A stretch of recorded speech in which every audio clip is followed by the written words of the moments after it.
Hello everyone, welcome to Sakshi's with this Sadhana. इस video lecture में हम पढ़ने वाले हैं class 8 history chapter 5 when people rebel 1857 and after. ये पार्ट 3 है, आफ्टरमथ। इस पार्ट के अंदर हम ये पढ़ने वाले हैं और ये लास्ट पार्ट होगा कि जो 1857 का रिवॉल्ट हुआ था उसमें हर इंसान ने बढ़ चढ़ के योगदान दिया अपना, चाहे फिर वो एक किसान हो या जमींदार हो या कहीं का कोई रूलर रहा हो या फिर मुगल एम्परर के अंडर गवर्नर रहा हो। लीडर रहे थे बहादुर शाह जफर, लेकिन इतना रिवॉल्ट होने के बावजूद भी इंडियंस की हार हो जाती है। और जब इंडियंस हार जाते हैं ब्रिटिशर्स से, तो उसके बाद क्या होता है ये हम देखने वाले हैं। The British had regained control of the country by the end of 1859। तो ये जो 1857 का रिवॉल्ट था उसको चलने में लगभग 2 साल लगे, मतलब उसको ख़त्म करने में 2 साल लगे। और 1859 के अंत तक जो कंट्रोल था वो ब्रिटिश के हाथ में आ चुका था, but they could not carry on ruling the land with the same policies and anymore.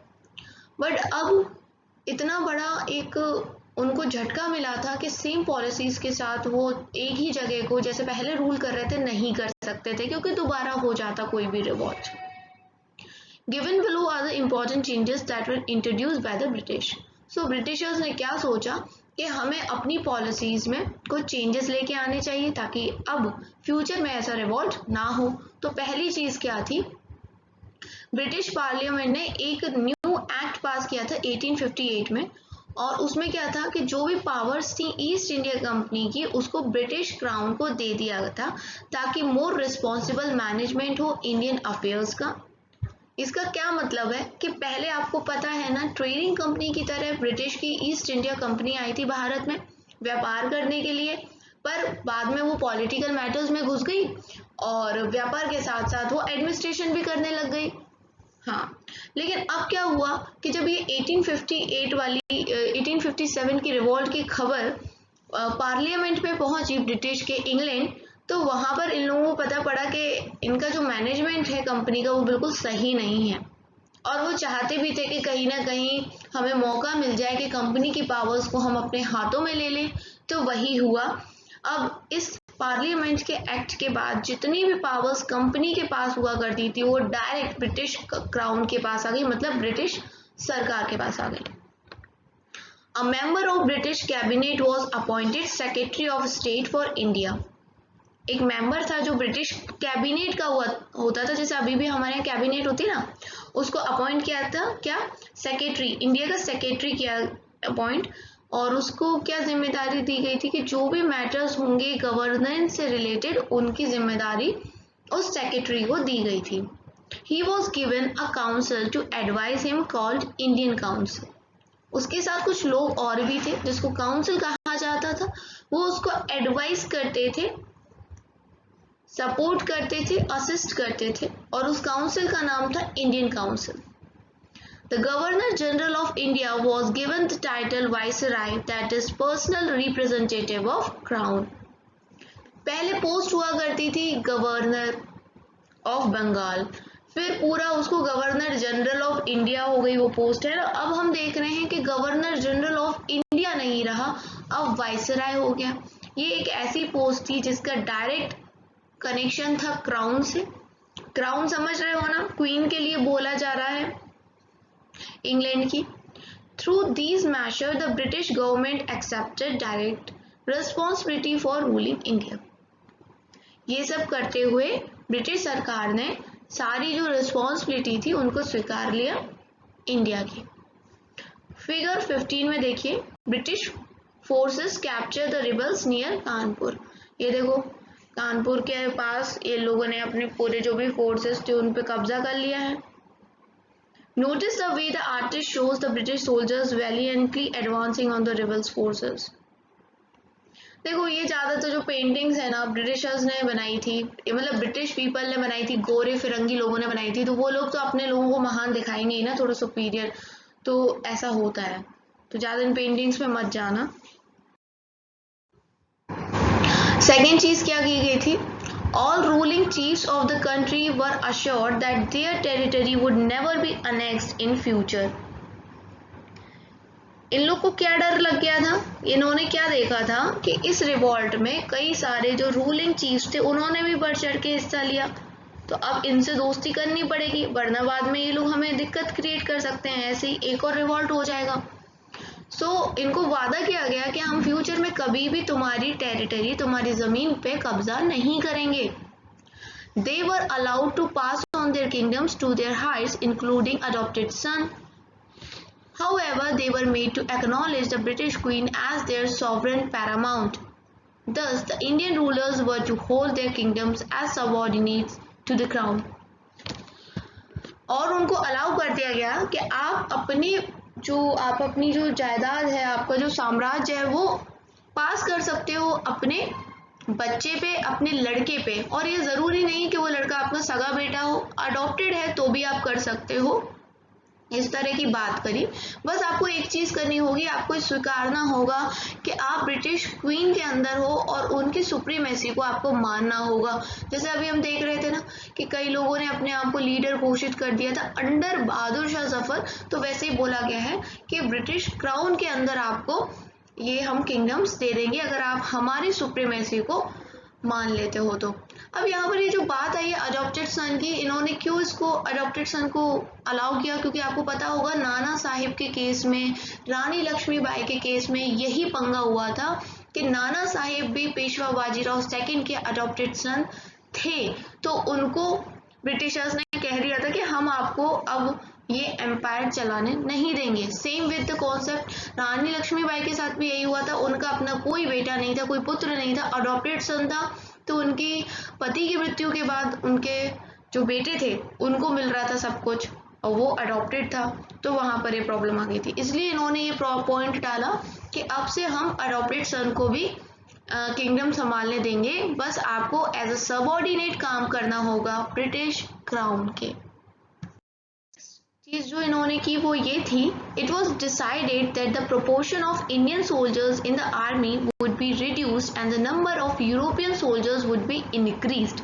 It was also decided that instead of recruiting soldiers from Awadh, Bihar, Central India and South India, more soldiers would be recruited from among Gurkhas, Sikh and Pathans. हमने क्या देखा था 1857 के revolt में, हमने ये देखा था कि जो इंडियन सोल्जर्स थे उनकी संख्या, उनके नंबर्स ज़्यादा हुआ करते थे ब्रिटिश आर्मी के अंदर, है ना, तो उनसे कहीं ना कहीं इनको प्रॉब्लम हुआ था, क्योंकि देखो खून तो इंडियन ही है ना, तो हर इंसान गद्दार नहीं हो सकता है। 10 में से एक गद्दार हो गया तो क्या हुआ, 9 तो हमारे भारतीय है ना, वो तो हमें ही सपोर्ट करेंगे, तो वही यहाँ पर भी हुआ था। अब इसलिए इन्होंने क्या किया कि अपनी आर्मी में इंडियन सोल्जर्स की संख्या को कम कर दिया और मोर यूरोपियंस, बहुत सारे यूरोपियन लोगों को बुलाया गया और उनको भर्ती किया गया। दूसरी चीज़, पहले क्या होता था, अवध, बिहार और मध्य प्रदेश के रीजन के ऐसे लोगों को भर्ती कर लिया जाता था, है ना, ये लोग ज़्यादा सक्षम नहीं होते हैं, मतलब कोई बुरा मत मानना अगर कोई अवध, बिहार, यूपी और एमपी की जगहों से, तो बुरा मत मानना, लेकिन हर इंसान में कोई खासियत होती है, तो जो ज़्यादा खासियत होती है ना सोल्जर वाली, वो होती है सिखों में, गुरखास में और पठान्स में, तो यहाँ से इन लोगों ने रिक्रूट करना स्टार्ट कर दिया। Now the land and property of Muslims was confiscated on a large scale and they were treated with suspicion and hostility. The British believe that they were responsible for the rebellion in a big way. अब जो Muslims थे ना, उन्होंने भी साथ दिया था हिंदू का, यहाँ पर कोई भी हिंदू मुस्लिम वाला बंटवारा नहीं था, सबने मिलके ब्रिटिश के खिलाफ ये जंग छेड़ी थी, है ना, यहाँ पर कुछ भी नहीं था।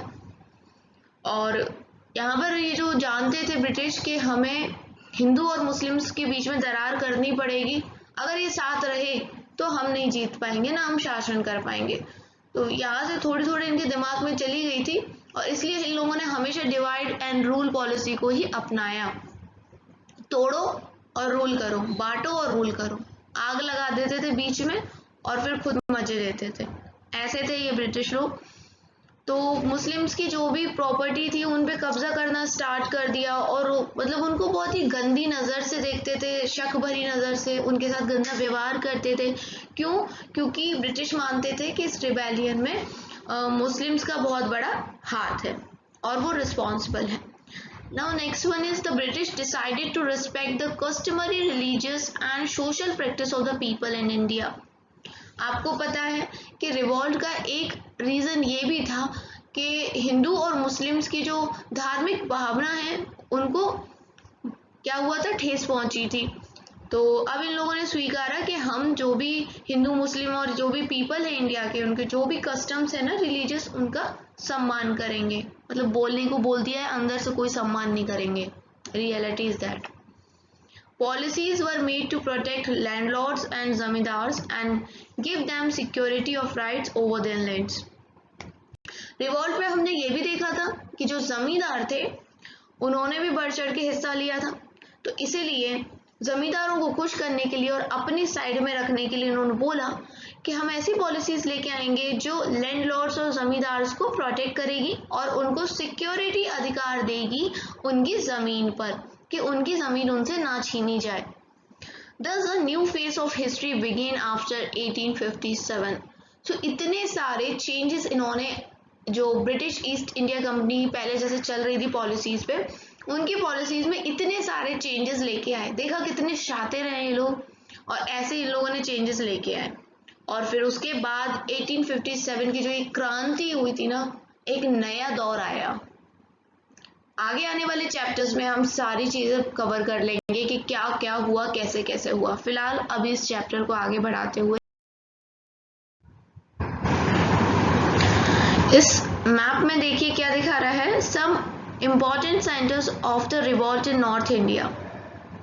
नॉर्थ इंडिया के कुछ इम्पॉर्टेंट और मेन सेंटर्स की बात करते हैं। तो जो देखो रेड से मार्क हैं वो इम्पॉर्टेंट सेंटर्स हैं, जैसे कि देखो मेरठ, ये भी यूपी में है। मोस्टली आपको जो रिवॉल्ट की चीज़ें मिलेंगी वो उत्तर प्रदेश में मिलेंगी। बताते हुए भी बहुत खुशी हो रही है ना। उत्तर प्रदेश में कौन कौन सी जगह हैं? देखो मेन रिवॉल्ट की जो जगह है वो उत्तर प्रदेश की, मेरठ, बरेली, लखनऊ, कानपुर, झांसी, और ये इस साइड में है फैजाबाद। यहाँ मेन रिवॉल्ट हुआ था। बाकी जहाँ पर रिवॉल्ट हुआ था लेकिन थोड़ा कम था, वो जगह हैं सियालकोट, लाहौर, फिरोजपुर, जुलंदूर, फिल्लौर, रोहतक, सहारनपुर, मुरादाबाद, बुलंदशहर, अलीगढ़, मैनपुरी, फतेहगढ़, सीतापुर, नवाबगंज, बहराइच, गोंडा, सुल्तानपुर, आजमगढ़, बनारस, दीनापुर, प्रतापगढ़, नौगांव, नागौर, सागर, जबलपुर, मऊ, नीमच, नासिराबाद। तो ये कुछ जगह थी जहां पर रिवॉल्ट था, पर रेड वाली जगहों से थोड़ा सा कम था। मेन सेंटर्स का नाम आप जरूर याद रखें, और ये भी याद रखें कि यहाँ से लीडर कौन था। दिल्ली, मेरठ, बरेली, लखनऊ, कानपुर, झांसी और फैजाबाद। एक नई चीज अब हम देखने वाले हैं, एक केस स्टडी हम देखने वाले हैं, द खुर्दा अपराइजिंग। यहाँ पर भी एक तरह का रिपोर्ट हुआ था। ये केस स्टडी है जिसको हम अब देखने वाले हैं। 1857 के रिवॉल्ट से बहुत पहले ही there had taken place another event of similar nature at place called Khurda in 1817। देखो हम सब क्या जानते हैं कि जो 1857 का रिवॉल्ट है, यही पहला, मतलब हम लोग क्या बोलते हैं, जो इंडियंस है इसको बोलते हैं फर्स्ट वार ऑफ इंडिपेंडेंस, मतलब अपनी स्वतंत्रता के लिए पहली लड़ाई, ये हम बोलते हैं। और ब्रिटिशर्स ने क्या नाम दिया है इसको? सिपॉय म्यूटिनिटी। ठीक है, वो तो गलती नेगेटिव में ही बोलेंगे ना, और हम पॉजिटिव में। लेकिन 1857 से बहुत साल पहले 1817 में ही एक रिवॉल्ट हुआ था। हमारे यहाँ पर ये क्यों दिया गया है कि हम इस केस स्टडी को पढ़ें, ताकि हमें पता चले कि 1857 से पहले भी रिवॉल्ट हुए थे। दरअसल जो बिगिनिंग थी ना 19th सेंचुरी की, वहीं से जो गुस्सा था, आक्रोश था लोगों के अंदर, वो फैलने लग गया था और different parts of the country के अंदर फैल चुका था। तो उसी वजह से दिया गया है। खुर्दा एक जगह का नाम है, वो पढ़ते हैं चलो। Khurda, a small kingdom built up in late 16th century in south eastern part of Orissa. तो उड़ीसा के अंदर का रिवॉल्ट है, खुर्दा एक जगह है। was a populous and well cultivated territory consisting of 105 ghars, 60 large and 1109 small villages at the beginning of 19th century। तो बताया जा रहा है कि इस तरह के डिविजन्स थे खुर्दा के। Its king Raja Bira Kishore Dev had to earlier give up the possession of 4 prangans। तो यहाँ के राजा कौन थे? बीरा किशोर देव। इन्होंने क्या किया था, स्टार्टिंग में ही जो अपना अधिकार था 4 परगानास का वो दे दिया था। The superintendence of the Jagannath temple and administration of 14 गरजात्स, जिनको प्रिंसली स्टेट्स कहा जाता है, इनको मराठास को दे दिया गया था अंडर कंपल्शन, और जगन्नाथ मंदिर का भी एडमिनिस्ट्रेशन दे दिया गया था। His son and successor Mukund Dev II was greatly disturbed with his loss of fortune। इन्होंने तो दे दिया, लेकिन इनके जो आगे आने वाले वंशज थे ना, मुकुंद देव सेकेंड, इनको ये चीज बिल्कुल नहीं अच्छी लगी। Therefore, sensing an opportunity in the Anglo-Maratha conflict, he had entered into negotiations with the British to get back his lost territories and the rights over Jagannath temple।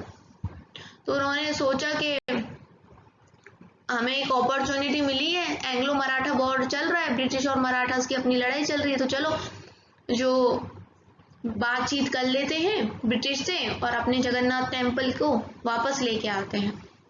But after occupation of Odisha in 1803 the British showed no inclination to oblige him on either score.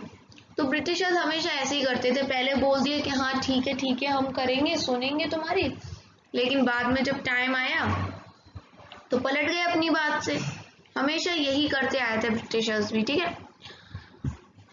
आगे क्या होता है फिर, consequently in alliance with other feudatory chiefs of Odisha and secret support of the Marathas, he tried to assert his right by force। This led to his deposition and annexation of his territory by the British।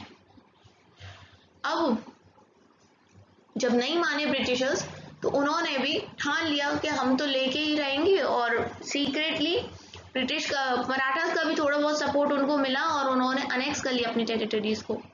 As a matter of consolation, he was only given the rights of management of Jagannath temple over the grant amounting to mere 1/10 of the revenue of his former estate, and his residence was fixed at Puri।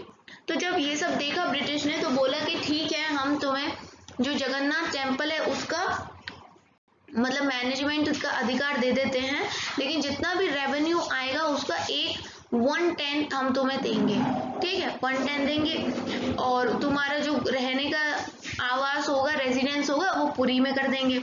This unfair settlement commenced an era of oppressive foreign rule in Odisha, which paved the way for a serious and armed uprising in 1817। अब यार उनका तो सब कुछ था, वो सिर्फ जगन्नाथ के मंदिर को दे रहे थे, वो भी उसका रेवेन्यू कितना, 1/10 ओनली। तो ये सब देख के उनको गुस्सा आ गया और एक खतरनाक सी जो अपराइजिंग थी ना, उसकी स्टार्टिंग हो गई 1817 में।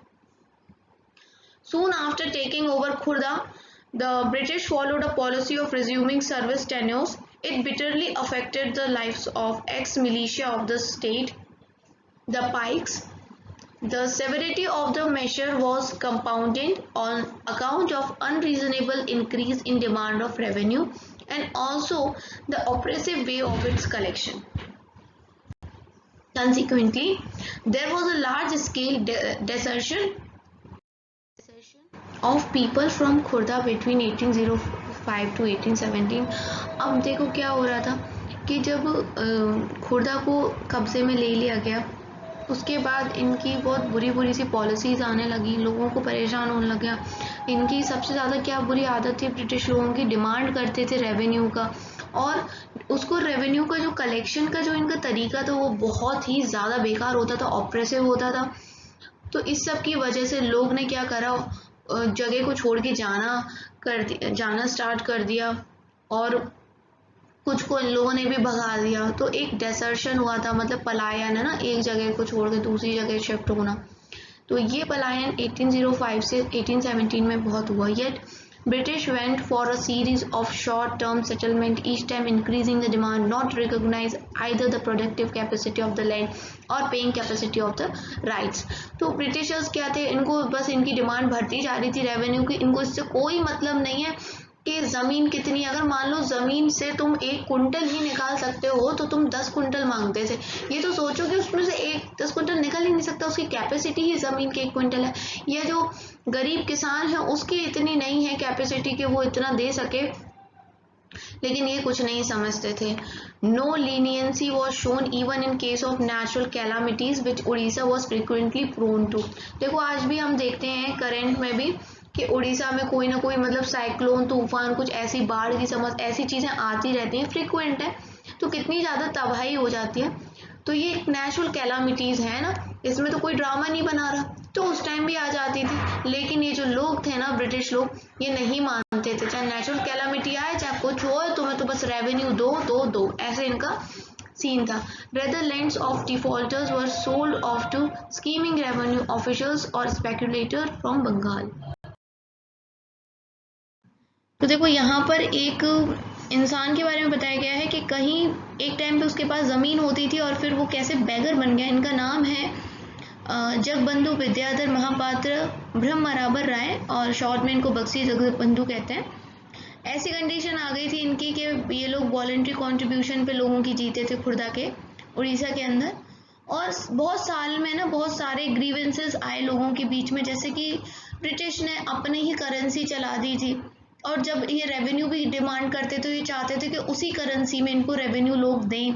कौन सी करेंसी? सिल्वर करेंसी, सिक्का जिसको कहते थे।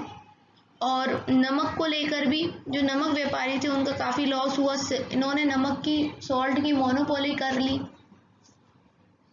और क्या किया इन्होंने? The uprising was set of on 29 March 1817 as the Pikes attacked the police station and other government establishments at Banpur, killing more than 100 men and took away a large amount of government money। अब आपको पता है ना, हमने starting में ही बात की थी कि खुर्दा में फिर ये सब देखते हुए अपराइजिंग आ गई थी, क्योंकि इतना ज़्यादा शोषण हो रहा था लोगों का, तो एक टाइम तक ही लोग चुप होते हैं, कहीं ना कहीं से फिर अपराइजिंग होती ही है। और इस अपराइजिंग को ख़त्म कर दिया गया, दबा दिया गया था 29 मार्च 1817 में। जैसे कि पाइक्स ने, जो पाइक लोग थे वहाँ पर उन्होंने अटैक कर दिया था पुलिस स्टेशंस को और जो भी ब्रिटिश के सेटलमेंट्स थे उनको बानपुर में, और 100 से ज़्यादा आदमी इसमें मरे थे, और बहुत सारी जो गवर्नमेंट मनी थी उसको इन लोगों ने ले लिया था। Soon its ripples spread in different directions with Khurda becoming its epicenter। और भी आसपास के क्षेत्र में ये जो अपराइजिंग थी फैली थी, लेकिन जो इसका मुख्य केंद्र बिंदु था वो खुर्दा रहा था, इसलिए इसका नाम भी खुर्दा अपराइजिंग बना। The zamindars and rights alike join the Pikes with enthusiasm. और सिर्फ पाइक्स ने ही नहीं, इसके अंदर जो रैयत होते हैं यानी स्मॉल फार्मर्स और ज़मींदार, इन्होंने भी बढ़ चढ़ के हिस्सा लिया। Those who did not were taken to task. A non-rent campaign was also started. The British tried to dislodge the Pikes from their entrenched position but failed। On 14 April 1817, Bakshi Jagbandhu, leading 5 to 10,000 Pikes and men of Kand tribe, seized Puri and declared the hesitant king Mukund Dev II as their ruler। तो 14 अप्रैल 1817 की में क्या हुआ था कि Bakshi Jagbandhu lead कर रहे थे कम से कम 5 से 10,000 लोगों को, और इनको गिरफ्तार कर लिया गया था पुरी में। आपको अभी भी पता होगा पुरी कितनी पवित्र जगह है, एक तीर्थ स्थान है पुरी, जगन्नाथपुरी, वहाँ पर। और फिर रूलर किसको बना दिया गया था? मुकुंद देव सेकंड को। जो प्रीस्ट थे, पुजारी थे जगन्नाथ टेम्पल के, उन्होंने क्या किया? एक्सटेंड कर दिया पाइक्स को एज देयर फुल सपोर्ट। इस सिचुएशन को देखते हुए कि सिचुएशन हाथ से बाहर जा रही है, जो ब्रिटिश थे उनने क्या किया? मार्शल लॉ लगा दिया, किंग को कैप्चर कर लिया और जेल में भेज दिया गया कटक के अंदर उसके बेटे के साथ। The Bakshi with this close associate Krishna Chandra Brahmavar Rai tried to cut off all communication between Cuttack and Khurda as the uprising spread to the southern and northwestern part of Odisha। तो बक्सी और उनके जो ये साथ के जो उनके फ्रेंड हैं ये अपराइजिंग इस तरह से फैल रही थी तो कोई और ये ब्रिटिशर्स अपने आपस में कम्युनिकेट ना करें, तो इन्होंने जो भी कम्युनिकेशन के स्रोत थे उनको काट दिया, ख़त्म कर दिया। British sent major general Martin Dale to clear off the area from clutches of the Paik, while at the same time announcing rewards for the arrest of Bakshi Jagbandhu and his associate। इस major general Martin del ने क्या बोला कि हम reward देंगे जो भी जगबंधु को और उसके साथियों को अरेस्ट करवाएगा। In the ensuing operation, hundreds of Pikes were killed, many fled to deep jungles, and some returned home under a scheme of amnesty.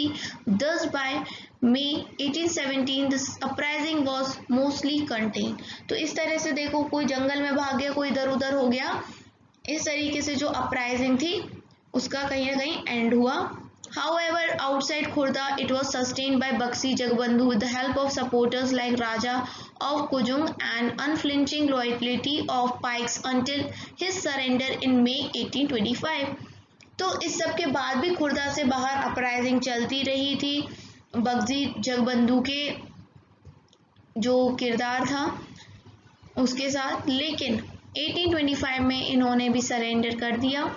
On their part, the British henceforth adopted a policy of leniency, indulgence and forbearance towards the people of Khurda. और इस सब के बाद British ने ये policy अपनाई, आप इसका नाम याद रखना, the policy of leniency, indulgence and फॉरबियरेंस।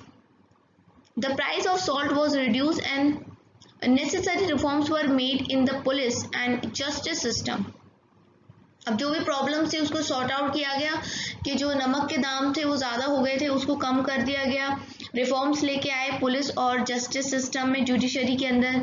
Revenue officials found to be corrupt were dismissed from the service and formal landlords were restored to their lands.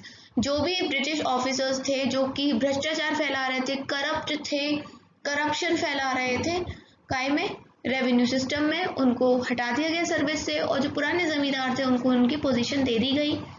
The son of king of Khurda Ramchandra Dev III was allowed to move to Puri and take charge of affairs of Jagannath temple with grant of ₹24,000। तो ये थे ना खुर्दा के king के बेटे Ramchandra III, इनको बोला कि आओ तुम संभालो जगन्नाथ टेम्पल की जो भी अधिकार है उनको देखो, और तुम्हें हम 24,000 का ग्रांट दे दिया करेंगे, पैसा दे दिया करेंगे। In sum, it was the first such popular anti-British armed uprising in Odisha, which had far-reaching effect on the future of British administration in that part of the country. To merely call it a Pike rebellion will thus be underestimate। तो अभी हमने देखा कि revolt of 1857 से भी पहले खुर्दा का uprising हुआ था और वो भी कुछ कम नहीं था। ऐसी बहुत सारी हमारी जो हिस्ट्री है, ऐसे बहुत सारी चीज़ें हैं जो अभी हम नहीं जानते हैं, और धीरे धीरे करके हम उनको जानने लगेंगे, पहचानने लगेंगे, क्योंकि अगर हमें आगे बढ़ना है और अपनी इस प्रेजेंट की सोसाइटी में कुछ डेवलपमेंट्स लेके आने हैं तो हमें अपनी हिस्ट्री के बारे में पता होना चाहिए। जैसे अगर पर्सन टू पर्सन हमें अपने खुद का डेवलपमेंट करना है तो हमें पता होना चाहिए ना हमने पास्ट में क्या किया है, क्या नहीं किया है, क्योंकि अगर हमें अपने पास्ट पता होगा तो हमें ये भी पता होगा हमने पास्ट में क्या गलती करी है या कैसे क्या क्या किया है, तो उसको हम चेंज कर सकते हैं और अपने फ्यूचर को बेटर कर सकते हैं। इसलिए हिस्ट्री पढ़ना बहुत ज़रूरी होता है। सो एल्सवेयर इसमें क्या है, for a heavenly kingdom of great peace, इसको भी देख लेते हैं। While the revolt was spreading in India in 1857, a massive popular uprising was raging in southern parts of China। तो ये जो एक इस छोटा सा ये पार्ट दिया गया है, ये आपको चाइना में जो अपराइजिंग हुई थी उसका हिस्सा बताया गया था 1857 के टाइम पर ही। It had started in 1850 and could be suppressed only by the mid-1860s। Thousands of laboring poor people were led by Hong Xiuquan to fight for the establishment of heavenly kingdom of great peace। This was known as Taiping Rebellion। तो आप इसको तेपिंग rebellion के नाम से जान सकते हैं, और इसमें बढ़ चढ़ के जो गरीब लोग थे, लेबर लोग थे, उन्होंने हिस्सा लिया और इनको लीड किया था होंग जियोंग क्वांग ने। अगर मैं इनका प्रोनाउंसिएशन गलत करूं तो सॉरी, बिकॉज मुझे चाइनीज नहीं आती है। Huang was a convert to traditional religious practiced in China such as Confucianism and Buddhism। ये अलग अलग रिलीजन है, ठीक है, चाइना के अंदर, तो इनमें कन्वर्ट हो गए थे। The rebels of Taiping wanted to establish a kingdom where a form of Christianity was practiced, where no one held any private property, where there was no difference between social classes and between men and women, where consumption of opium, tobacco, alcohol, and activities like gambling, prostitution, slavery were prohibited। ये जो तेपिंग वाले ये जो लोग थे, ये क्या चाहते थे कि हम अपना एक अलग किंगडम, अपना एक अलग साम्राज्य बसाएं, जिसके अंदर एक इस प्रकार की क्रिश्चियनिटी का फॉर्म हो। अभी भी चाइना में क्रिश्चियनिटी को फॉलो किया जाता है काफ़ी बड़े स्तर पे। तो इस तरह की क्रिश्चियनिटी हो जहाँ पर किसी के पास भी अपनी खुद की प्रॉपर्टी ना हो, लोगों के बीच में कोई भी सोशल डिफरेंस नहीं हो, यानी कि कौन गोरा, मिडिल क्लास, अपर क्लास, ये क्लास, वो क्लास, गरीब, अमीर, ऐसा अंतर नहीं होना चाहिए। लड़का लड़की, औरत आदमी का भेद नहीं होना चाहिए। वहाँ कोई गांजा, है ना, तम्बाकू, शराब, ये सब ना पीता हो, जुआ नहीं खेलता हो, गलत काम नहीं करता हो, गुलामी का सिस्टम ना हो, इस तरह की चीज़ें ना हो, ऐसा एक किंगडम चाहते थे ये। The British and French armed forces operating in China helped the emperor of the Qing dynasty to put down the Taiping rebellion। अब जैसे ये अपने किंगडम बसाना चाहते थे, तो इन्हीं के चाइना के ही अंदर एक इंसान था किंग, अपनी किंग वंशज का, मतलब डायनेस्टी का। तो इसने पूरी मदद करी ब्रिटिश और फ्रेंच लोगों की कि कैसे भी करके टैपिंग रिबेलियन को दबा दिया जाए।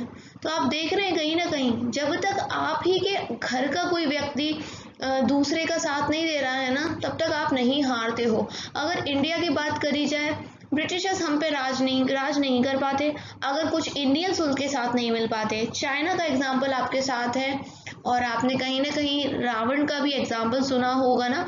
रावण की भी जो रहस्य था उसको किसने बता दिया था राम को? विभीषण ने।